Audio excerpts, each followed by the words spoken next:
Well, if Stan Grant is to be believed, you're either on one side or the other. If he's to be believed, then that is not a workplace that celebrates diversity, that celebrates, certainly doesn't celebrate viewpoint diversity. We know that much. Yeah. I mean, if half the country could not stomach anything that ABC News and Current Affairs produces because they're just relentlessly left-wing. They're activists.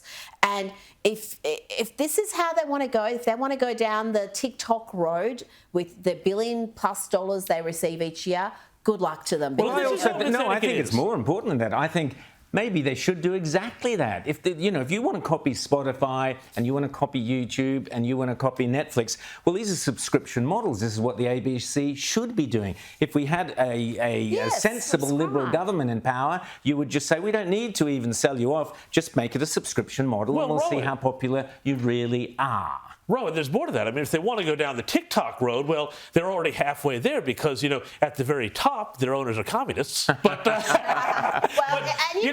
just on the diversity thing, though, because I've spoken to people at the ABC, this is how ridiculous it is inside. In the last decade, they had a diversity tracker program where everybody who did an interview had to record the race and gender of everybody that they interviewed for a story so that it could go into this giant Excel spreadsheet. Now, they were told, don't bother asking, just it's how they look on TV.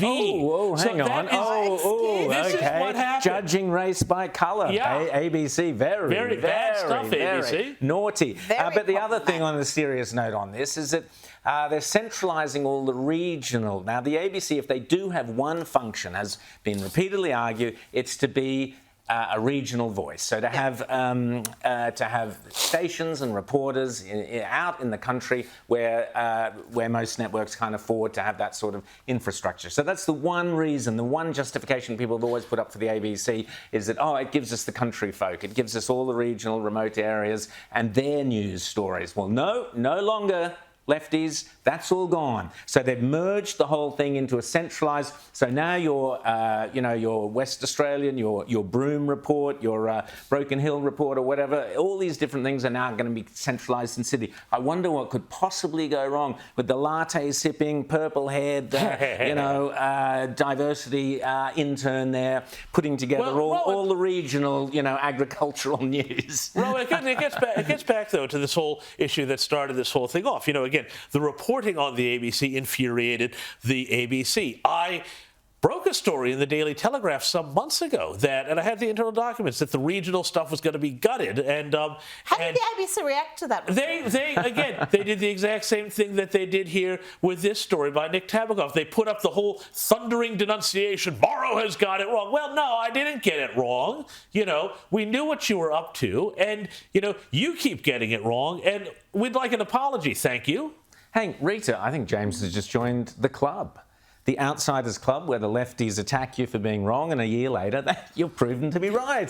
Welcome aboard, James. Good man. Fantastic. Good stuff. But it is serious about the regional thing, and people in the regions are rightly extremely disheartened. ABC, I've always said the ABC should be dismantled by a Liberal government or whatever, but I think the ABC are busy dismantling themselves, so let them carry on doing it. You're right. If they do actually have a subscription model, they could be the beneficiaries of $2 billion, $3 billion a year. If the demand is there, if the punters out there want it and they pay for it, exactly.